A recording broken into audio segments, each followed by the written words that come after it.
세상에 떠도는 기묘한 괴담들. 첫 번째 이야기, 강원도 한계령의 휴게소에서 실제로 겪었던 실화괴담. 어느 날 저녁이었다. 강원도의 한 펜션 근처에서 조난당했다는 구조 요청이 들어왔다. 펜션 주인은 급히 현장으로 달려갔다. 도착했을 때는 이미 경찰과 구조대가 잔뜩 몰려 있었고 서치라이트가 밝게 비추고 있었다. 그 옆에는 중년 남성이 울부짖으며 아내를 구해달라고 간절히 외치고 있었다. 구조대가 위치한 지점은 한계령 휴게소 주차장이었다. 넓은 주차장 덕분에 많은 구조 차량과 장비가 대기할 수 있었지만 울타리 아래는 가파른 벼랑길이었다. 남편의 말에 따르면 드라이브 중 화장실에 들르기 위해 주차했다고 한다. 그는 먼저 나와 담배를 피우고 있었고 아직 화장실에서 나오지 않았을 아내의 비명이 들려왔다고 했다. 문제는 그 비명이 울타리 너머 나무가 우거진 곳에서 들려왔다는 점이었다. 현장에서 대기하던 구조대원과 경찰관들이 조난자의 남편을 달래고 있었다. 하지만 남자는 이러고 있지 말고 집사람을 빨리 찾아달라며 울부짖었다.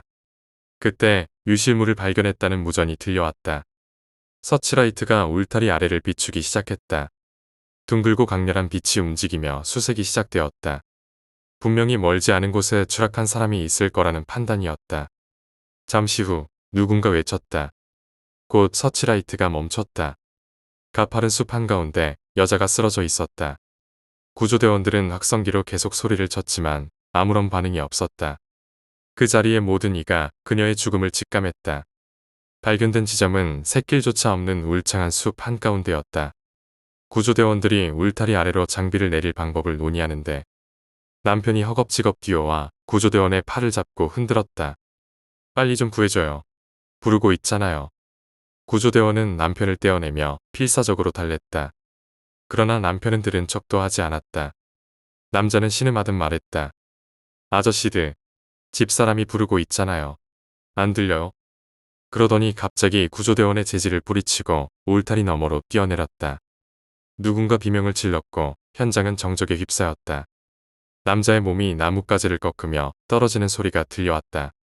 황급히 서치라이트를 비추자 남자는 아내의 바로 옆에 쓰러져 있었다. 현장의 인원들이 패닉에 빠져 있던 그때 한 차량이 다가왔다. 차에서 내린 것은 20대 후반쯤으로 보이는 젊은 남자였다. 그는 넋을 잃은 표정으로 말했다. 저희 부모님이 떨어지셨다고 들었는데요. 그 부부의 아들이었다. 다들 말문이 막혔다. 누군가 말했다.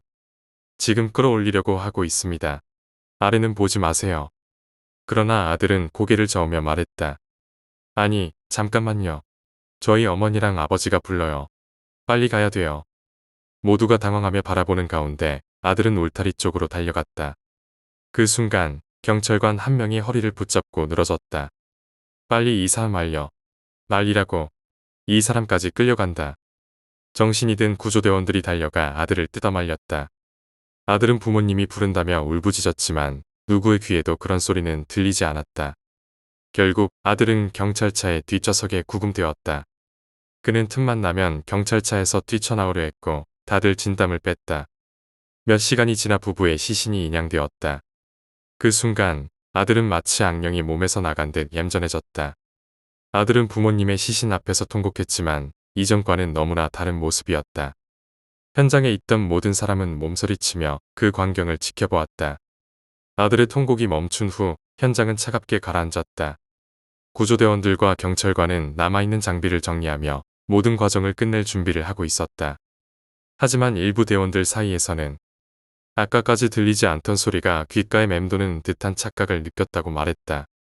그들은 작업을 서둘렀고 사건을 수습하기 위한 자료를 정리했다. 한편 아들을 태운 경찰차가 현장을 떠난 직후 구조대원 한 명이 인양 작업 중 이상한 점을 발견했다. 부부의 시신 주변에서 수색을 진행하던 중 그들이 추락한 위치 바로 아래에서 비정상적인 흔적이 보였다. 나무가지가 부러지고 흙이 긁혀 내려간 흔적이 아내와 남편이 추락한 방향과는 다른 방향으로 이어져 있었다. 구조대원은 경찰관에게 해당 사항을 알렸고 추가 조사를 위해 서치라이트를 다시 켜고 해당 구역을 비추었다. 흔적은 일정한 간격으로 이어져 있었고 그 끝에는 작은 돌무더기가 있었다. 처음에는 자연적인 것이라 생각했지만 돌무더기 주변의 나무가지가 사람의 손으로 부러뜨린 것처럼 깔끔했다. 더 깊은 조사가 필요하다는 의견이 나오며 현장 지휘관이 경찰에게 요청했다. 추가 장비를 동원해 돌무더기를 치우기 시작했다. 그 결과 돌 아래에서 낡은 손목시계 하나와 금속으로 된 얇은 팔찌 같은 물체가 나왔다. 경찰은 이를 수거하며 정확한 조사를 위해 현장 보존을 지시했다. 그 사이 다른 구조대원이 휴게소 방향으로 이동하며 인근을 더 수색했다. 휴게소 근처에서 발견된 것은 부부의 것으로 추정되는 자동차였다. 자동차 안에는 정상적인 물품 외에 뒷좌석 바닥에 놓인 흙 묻은 장화 한 켤레와 손으로 쓴 메모가 발견되었다. 메모에는 짧은 문장들이 적혀 있었지만 종이의 절반 이상이 얼룩져 있어 전체 내용을 읽을 수 없었다. 남아있는 부분에는 조심해야 한다. 소리가 들린다. 너무 가까이 가지 말 것이라는 경고 같은 문장이 적혀 있었다. 이 자료 역시 경찰에게 전달되었고 추가 분석이 진행될 예정이었다. 한편 부부의 시신이 경찰 차량으로 옮겨지는 순간 주변에서 작은 소란이 일어났다. 구조대원이 작업 중 자신도 모르게 불편한 느낌을 받았다는 이야기를 했고 일부 경찰관도 같은 장소에서 발걸음을 멈췄다. 하지만 현장을 지휘하던 상급자는 추가적인 조사 없이 조속히 사건을 마무리하고 떠날 것을 명령했다. 작업이 끝난 후 구조대와 경찰은 모두 현장을 떠났다. 그러나 며칠 뒤 현장 근처에서 또 다른 목격자가 이상한 소리를 들었다는 제보가 들어왔다.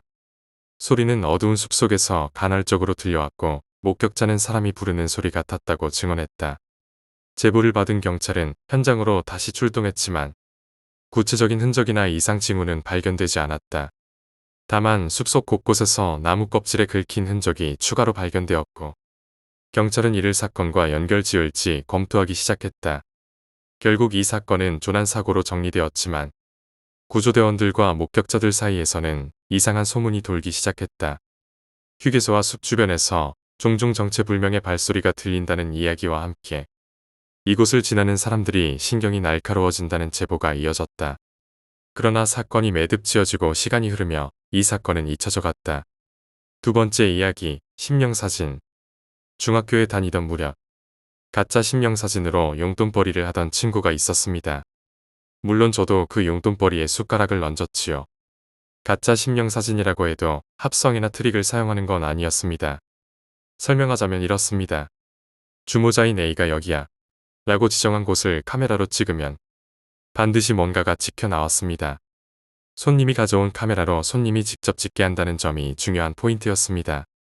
당시 중학생의 용돈 기준으로 보면 꽤 괜찮은 수입이었습니다. A는 어릴 적부터 알고 지낸 친구였지만 그렇게 친하지는 않았습니다.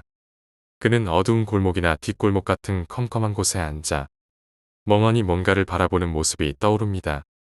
아마 그때부터 무언가를 보고 있었던 것 같습니다.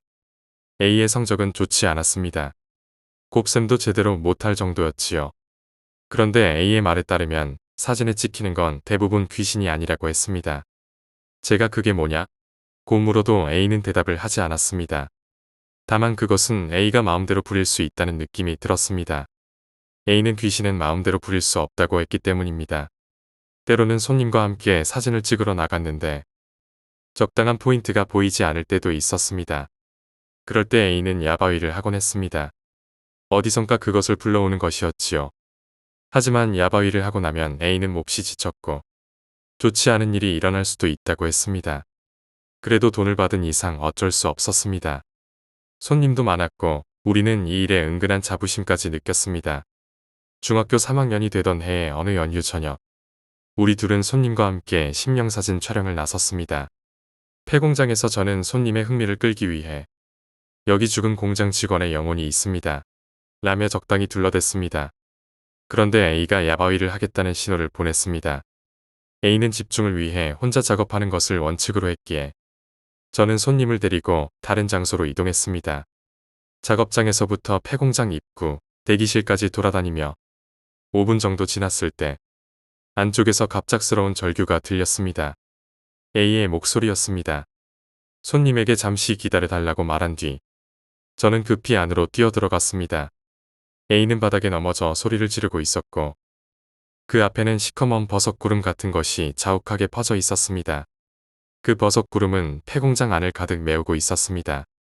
그 광경에 압도당해 한동안 멍하니 바라보았지만 문득 불이 난 건 아닐까 싶어 본능적으로 움직였습니다. A와 손님을 데리고 공장을 빠져나왔습니다. 도망치는 도중 손님이 갑자기 저를 뿌리치고 어딘가로 달려갔습니다.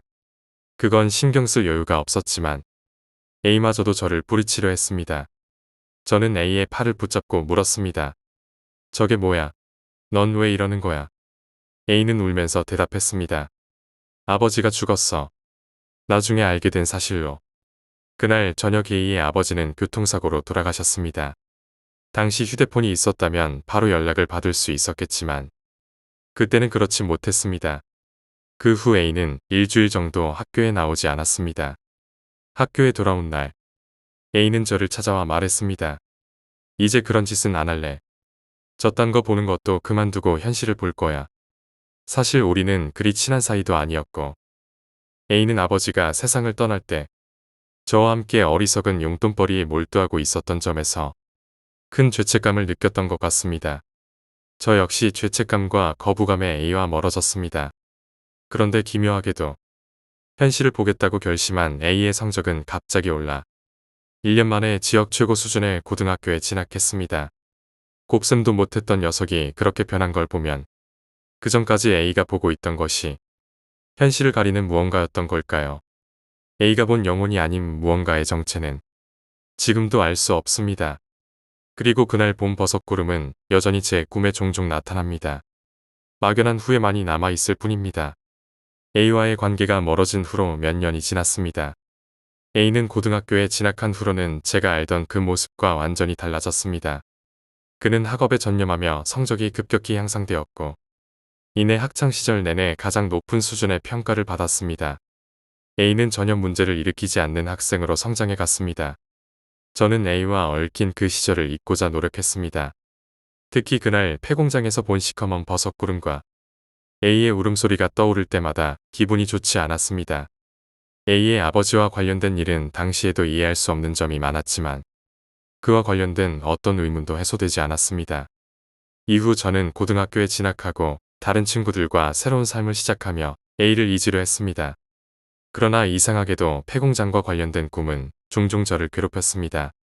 꿈속에서 저는 늘 공장의 어두운 공간을 헤매다 그 시커먼 버섯구름을 마주한 채 깨어났습니다.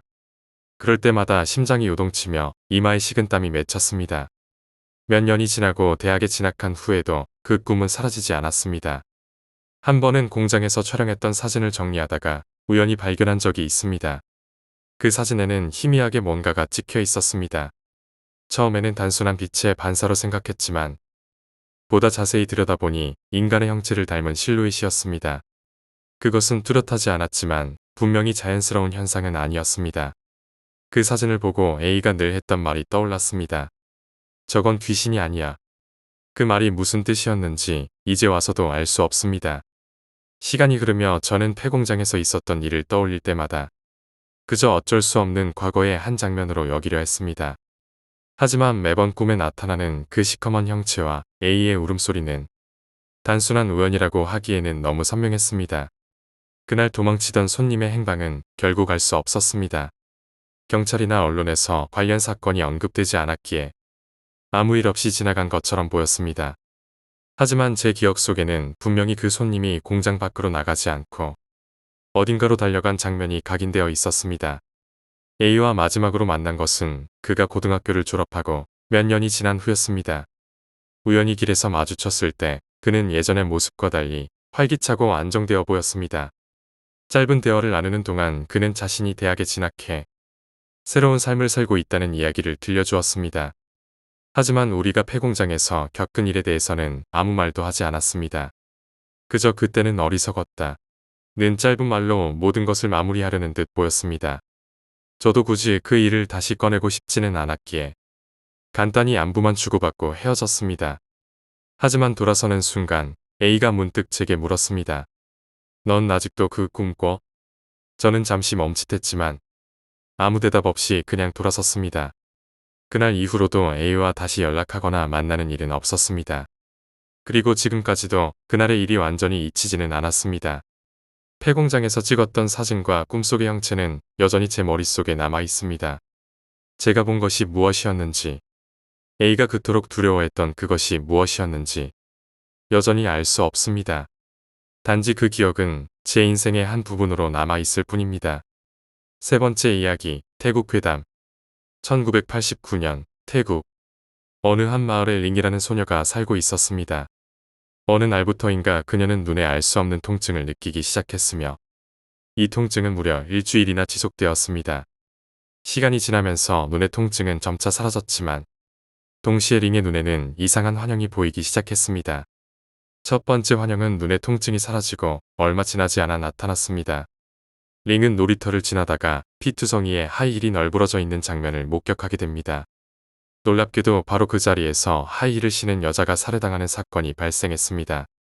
링은 이 사실을 엄마에게 알렸지만 엄마는 단순한 우연이라며 대수롭지 않게 여겼습니다. 하지만 그것은 우연이 아니었습니다. 얼마 후 링은 산책을 하던 중 한 여자와 마주쳤고 그 여자가 물에 빠져 죽는 환영을 보았습니다. 이를 그냥 지나칠 수 없었던 링은 여자에게 오늘 밤 조심하라고 경고했지만 여자는 링을 미친 사람 취급하며 가버렸습니다. 그러나 그날 밤 링의 마을에서 실제로 여자가 물에 빠져 죽는 사건이 발생했습니다. 이 끔찍한 경험으로 링은 매일 밤 악몽과 불면증에 시달리게 되었고 결국 집 밖으로 나가지 못한 채 숨어 지내게 되었습니다. 그 즈음 링의 마을에서는 매년 열리는 큰 축제 준비가 한창이었습니다. 특히 축제의 하이라이트인 불꽃놀이 쇼를 준비하기 위해 마을 사람들이 분주히 움직이고 있었습니다. 그러나 링은 꿈에서 마을 사람들이 불타 죽는 장면을 보았습니다. 링은 용기를 내어 마을 사람들에게 하나하나 찾아가 축제를 멈춰달라고 애원했습니다. 하지만 마을 사람들은 축제가 자신들의 생계를 좌우하는 중요한 행사였기에 그녀의 말을 무시하며 유언비어를 퍼뜨릴 경우 죽여버리겠다고 협박했습니다. 결국 축제는 예정대로 진행되었습니다. 그러나 한 청년의 실수로 가스 폭발이 발생했고 마을 사람들 대부분이 불에 타 죽는 참사가 벌어졌습니다. 끔찍한 현실의 이성을 잃은 마을 사람들은 이 모든 참사를 링의 탓으로 돌렸습니다. 그녀를 마녀로 여기며 집단으로 그녀의 집으로 몰려갔습니다. 링의 엄마는 필사적으로 그만두라고 애원했지만 이성을 잃은 마을 사람들은 그녀의 방문을 부수고 들어갔습니다. 그러나 방 안에서 링은 이미 목을 매단 채 숨진 상태였습니다. 옆에는 유언장이 놓여 있었는데 유언장에는 마을 사람들에 대한 증오와 자신의 시신을 기부한다는 내용이 적혀 있었습니다. 며칠 뒤 링의 엄마마저 자살로 생을 마감했습니다. 링의 시신은 그녀의 유언대로 기증되었습니다. 하지만 모두가 영원히 사라질 줄 알았던 링의 눈은 다른 사람에게 이식되었고 지금도 세상을 지켜보고 있다고 합니다. 10년이 지난 후 링의 이야기를 들은 데니 팽이라는 영화 감독이 그녀의 이야기를 영화로 만들기로 결심했습니다. 그렇게 탄생한 영화가 바로 DI입니다. 네 번째 이야기, 딸을 노리고 있다. 부부끼리 작은 방범회사를 설립하고 8년 정도가 지났습니다. 사람들에게 빌렸던 빚도 거의 갚았고 사업은 순조롭게 이익이 늘어가는 중이었지요. 하지만 아내가 사고로 세상을 떠나게 되었습니다. 그 이후로 저는 모든 일에서 손을 뗐습니다. 스스로도 이러면 안 된다는 걸 알고 있었지만 비즈니스 약속도 무시한 채 하루 종일 불단 앞에만 앉아 있었습니다. 완전히 패인 그 자체였지요. 사업은 당연히 망조에 접어들었고 빚은 점점 쌓여갔습니다. 사무실도 방치된 채로 한 달이 흘렀습니다. 정신을 차리고 보니 이미 모든 것이 무너진 후였습니다. 쌓아온 사업도 삶도 다 망가져 버렸지요. 결국 저는 자살하기로 마음먹었습니다. 길게 자란 머리 그대로 두고 가장 굵은 로프를 사왔습니다. 집에 돌아와 천장팬에 로프를 묶고 의자 위에 섰습니다. 목에 로프를 감았지만 생각보다 떨리지는 않았습니다. 의자를 차면 이제 죽는구나. 그 생각뿐이었습니다. 사람들이 말하던 주마등이나 죽음을 앞둔 각오는 모두 헛소문일 뿐이라고 느꼈지요. 멍하니 그런 생각에 잠기고 있었습니다. 슬슬 죽으려고 발 밑에 의자의 시선을 옮겼는데 문득 앞에 무언가가 보였습니다. 그것은 3등신 정도 되는 작은 형체였습니다. 기름기가 많은 머리카락을 길게 늘어뜨렸고 그 사이로 보이는 눈은 새빨갛게 충혈되어 있었습니다. 입은 기분 나쁘게 실룩실룩 웃고 있었지요. 그놈은 제가 서 있는 의자를 보며 빨리 넘어지라는 듯한 의사를 보내는 게 분명했습니다. 무심코 입을 벌리고 바라보고 있자 그놈도 제 시선을 눈치챘는지 눈이 마주쳤습니다. 놈은 꽤 놀란 듯 입을 벌리더니 곧 다시 웃기 시작했습니다. 그리고 이렇게 말했습니다. 내가 죽으면 아이는 데려가도 되지. 저는 상황을 파악할 수 없었지만 본능적으로 안 죽어라고 대답했습니다. 그 순간 정신이 번쩍 들었습니다. 저에게는 아직 5살 난 딸이 있었습니다. 아내가 죽고 나서 사돈 어르신께 맡겨두었는데 그 사실 자체를 한 달 동안 완전히 잊고 있었습니다. 그제야 딸의 존재가 떠올랐습니다. 저는 곧바로 로프를 풀고 의자에서 내려왔습니다. 그놈은 사라졌지만 그곳에 있었던 무언가의 분위기는 뚜렷이 느껴졌습니다. 바로 처갓집으로 달려갔습니다. 무릎을 꿇고 사죄하며 딸을 꼭 껴안고 엉엉 울었습니다. 딸도 장인어른과 장모님도 울면서 저를 용서해 주셨습니다. 지금은 빚을 갚으며 딸을 키우고 있습니다. 영업사원으로서 필사적으로 살아가고 있지요. 죽으면 어떻게 되는지는 아직 모르겠습니다. 그러나 저런 이상한 것은 분명히 존재하며 저와 딸을 노리고 있다는 것만은 확실히 알고 있습니다. 저는 그 즉시 딸을 데리고 처갓집을 떠났습니다. 빚이 산더미처럼 쌓여 있었고 남겨진 회사는 이미 운영이 불가능한 상태였지만 더 이상 과거를 돌아보는 일의 시간을 낭비하지 않기로 마음먹었습니다. 딸을 위해서라도 무조건 살아남아야 했습니다. 당장 생계를 위해 일자리를 구하러 나섰습니다. 전 직장에서의 경력을 살려 영업사원으로 일하기 시작했지요. 그렇게 한동안은 아무 이상 없이 지내는 듯했습니다. 그러나 한 달쯤 지나고부터 이상한 일이 반복되었습니다. 딸의 방에서 낮에도 서늘한 기운이 느껴지기 시작했으며 한밤중에 누군가 속삭이는 소리가 들렸습니다. 아빠, 누가 내 이름을 불러. 딸이 밤에 깨서 제게 말했습니다. 처음에는 그냥 꿈이겠거니 생각했습니다. 하지만 그 소리는 점점 더 분명해졌고 저 역시 방 안에서 뭔가 움직이는 기척을 느끼기 시작했습니다. 이사를 결심했습니다. 지금 살고 있는 집에서 계속 머물다가는 딸과 제가 위험하다고 느꼈습니다. 그러나 이사 직전 날 결정적인 일이 벌어졌습니다. 딸이 자는 침대 옆에서 그놈이 나타났습니다. 전과 똑같은 모습으로 빨간 눈과 실룩거리는 입이었습니다. 이번에는 말을 하지 않았습니다. 대신 딸의 얼굴을 내려다보며 손을 뻗는 모습을 보았습니다. 저는 침대 옆에 있던 물병을 들어 그것을 던졌습니다. 병이 놈을 지나치며 벽에 부딪히는 순간 놈은 희미해지며 사라졌습니다. 그러나 그 자리에 남은 냄새는 지독했습니다. 마치 타는 머리카락 냄새와 썩은 고기가 섞인 듯한 끔찍한 냄새였습니다. 그날로 이삿짐을 꾸려 집을 떠났습니다. 하지만 이사 이후에도 문제는 끝나지 않았습니다. 새로 이사한 집에서도 밤마다 정체를 알 수 없는 기척과 문 밖에서 들리는 이상한 웃음소리가 이어졌습니다. 저는 그놈이 우리를 따라왔다는 확신을 가졌습니다. 그리고 딸과 저를 둘러싼 이 상황을 해결하지 않으면 더 큰 일이 일어날 것 같았습니다. 어느 날 밤 저는 놈과 다시 마주하게 되었습니다. 이번에는 딸이 있는 방이 아니라 제 방에서였습니다. 놈은 여전히 빨간 눈과 실룩거리는 입으로 저를 응시했습니다. 내가 나를 보았으니 이제는 내 차례다. 놈은 낮고 날카로운 목소리로 말했습니다. 저는 순간 얼어붙었습니다. 그 이후로 저는 놈이 나타날 때마다 기록을 남기기 시작했습니다.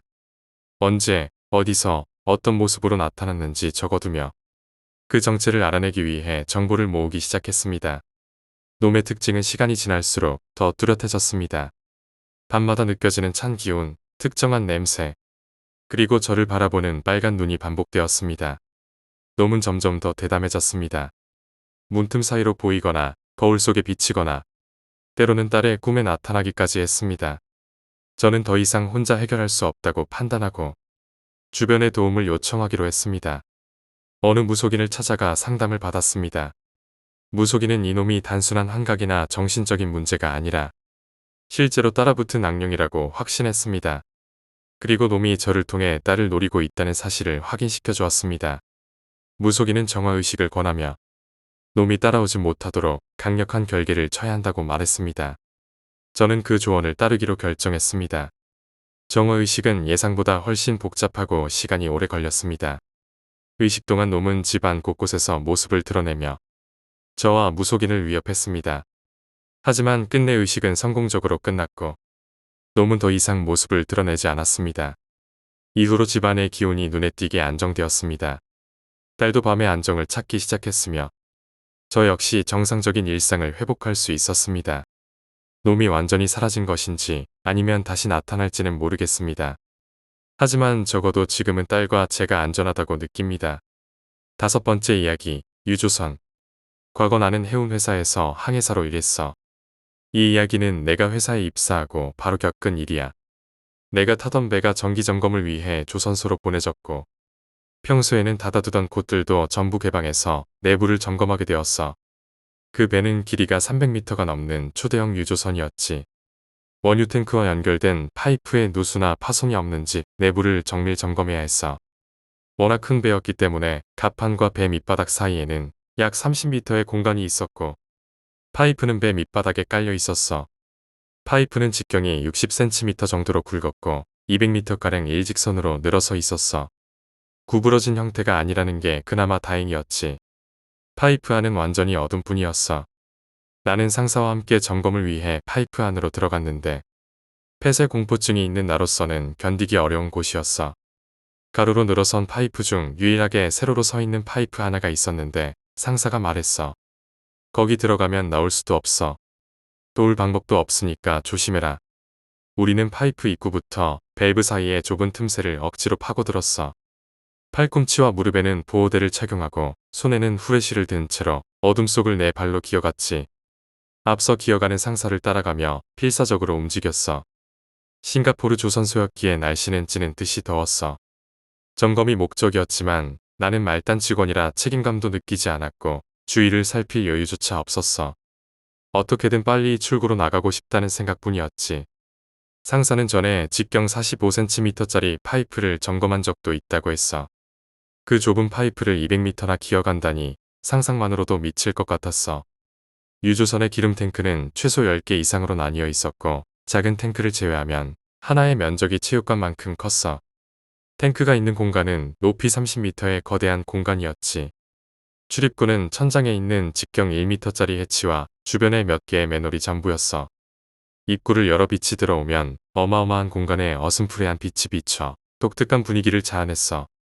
하지만 실제로 들어가 보면 배 밑바닥과 외벽에 붙은 수많은 보강재 때문에 위에서 본 것과는 달리 사각지대가 많았어. 점검을 마치고 해치를 제대로 닫지 않으면 안에서 점검하던 사람이 갇힐 수도 있었어. 유조 탱크는 정전기 같은 작은 자극에도 폭발할 위험이 있어서 내부 점검이 끝난 후에는 산소를 없애 폭발 조건을 없애야 했어. 그래서 탱크에 갇히면 암흑 속에서 산소 부족으로 서서히 죽게 되는 거지. 이전에 그런 사고가 있었다고 들었어. 발견된 시체는 입구 근처에 넘어져 있었고 해치를 긁은 손톱 자국에 핏자국이 남아 있었다고 했어. 그래도 항구를 떠난 뒤에야 탱크 내부에 가스를 넣으니 그 이야기가 사실일 거라고는 생각하지 않았어. 요즘 조선소는 경비 절약을 위해 동남아시아 지역을 많이 이용해. 그런 곳의 점검 작업은 주로 일용직 노동자들이 담당하는데 누군가 유조 탱크에 갇혀 실종되어도 아무도 신경 쓰지 않을 거라는 생각이 들었어. 그 어둡고 텅 빈 공간에서 혼자 있으면 이런 생각들이 현실처럼 느껴졌어. 그리고 그런 불안감은 내내 머릿속을 떠나지 않았지. 점검을 이어가면서 파이프 내부는 갈수록 좁아졌고 나는 팔과 다리를 더 바짝 조여야만 했어. 상사는 앞에서 계속 앞으로 나아가고 있었지만 그가 들고 있는 후레쉬의 불빛조차 희미해지기 시작했어. 나는 점점 더 깊이 들어가며 후레쉬 불빛을 세게 흔들었지만 앞이 어둡기만 했어. 온몸이 땀으로 젖었고 공기가 묵직하다는 게 느껴졌어. 점검은 계속되어야 했고 나도 상사를 따라 어두운 파이프 속을 기어가며 하나씩 체크를 했어. 밸브 하나하나를 점검하고 누수의 흔적을 찾아야 했는데 내내 아무 문제가 없는 듯 보였지. 중간에 상사가 멈춰서더니 뭔가를 작은 공구로 두드리기 시작했어. 여기 이상한 소리가 나는데 나는 자세히 들으려 했지만 좁은 공간에서 나는 내 숨소리가 더 크게 들려왔어. 상사가 더 안쪽을 향해 기어가기 시작했고 나도 그를 따라갔어. 안으로 들어갈수록 파이프 벽에는 기름같이 끈적한 잔여물이 더 많이 묻어 있었어. 이상한 점은 기름이 흐른 흔적이 균일하지 않았고 어떤 부분은 완전히 깨끗했어. 상사는 멈추고 후레쉬로 벽면을 비추더니 고개를 갸우뚱했어. 여긴 아예 뭔가 닦인 것 같은데 특이하다. 나는 대답하지 않았고 그저 그를 따라 기어갔어. 후레쉬 빛으로 벽을 비출수록 파이프가 예상보다 길다는 게 느껴졌어. 마치 우리가 파이프 끝을 향해 가고 있는 게 아니라 더 깊은 미로 속으로 들어가고 있는 느낌이었어. 몇 미터를 더 나아가니 상사가 멈췄어. 그는 갑자기 후레쉬를 끄고 조용히 말했어. 불빛 끄고 소리 들어봐. 뭔가 들려. 나는 잠시 멈추고 후레쉬를 껐어.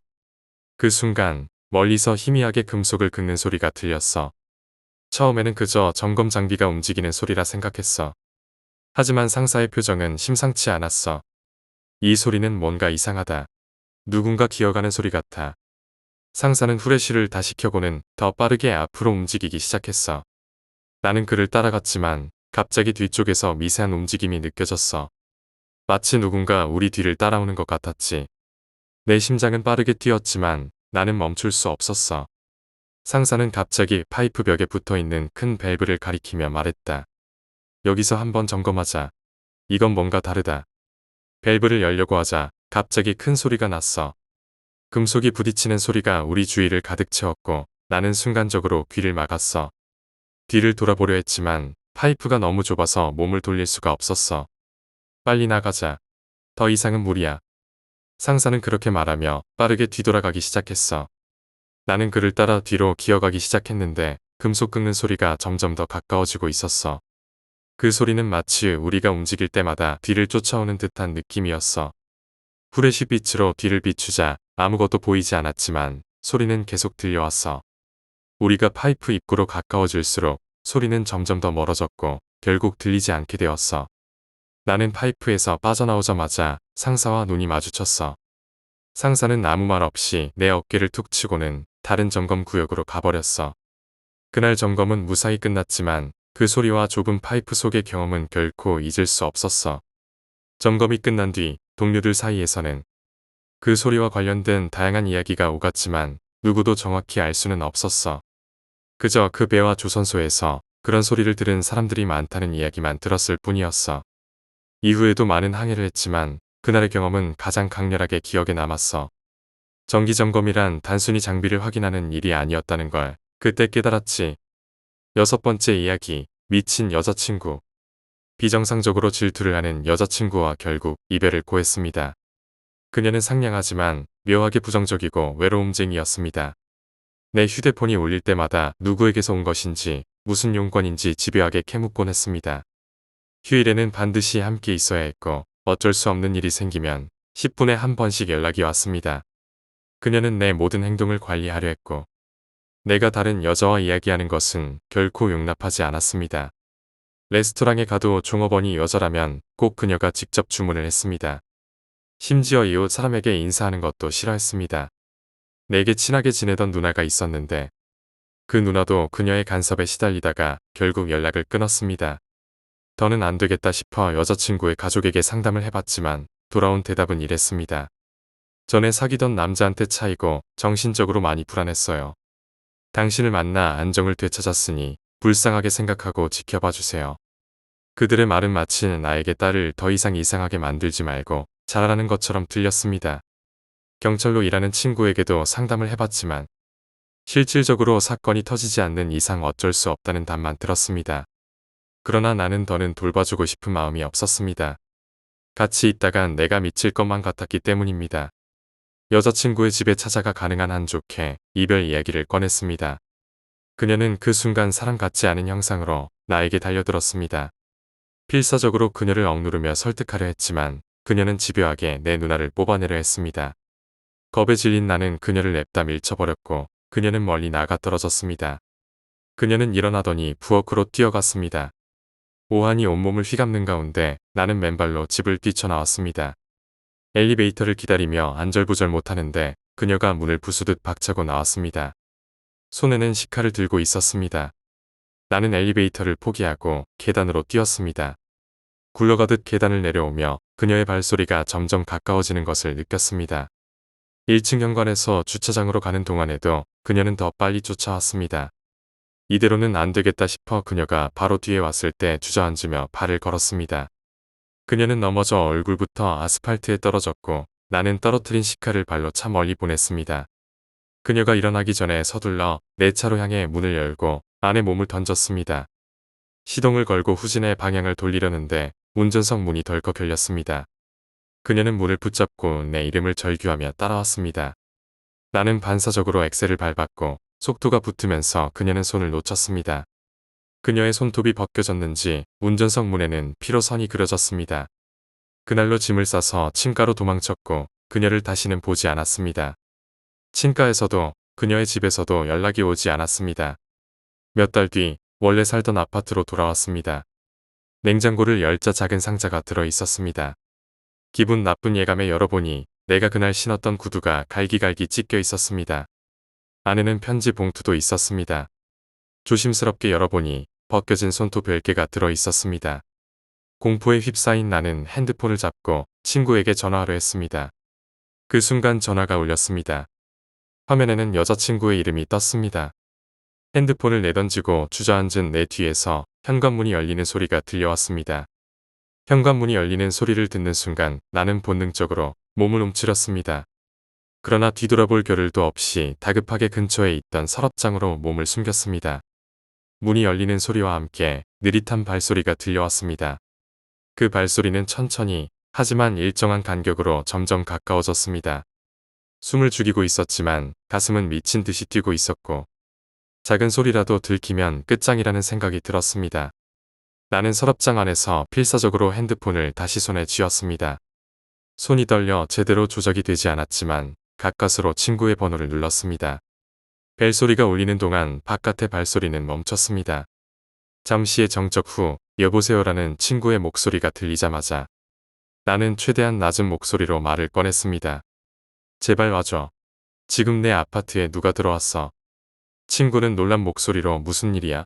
경찰에 신고해야 하지 않아? 라고 했지만 나는 친구에게 위치를 설명하며 당장 와달라고 애원했습니다.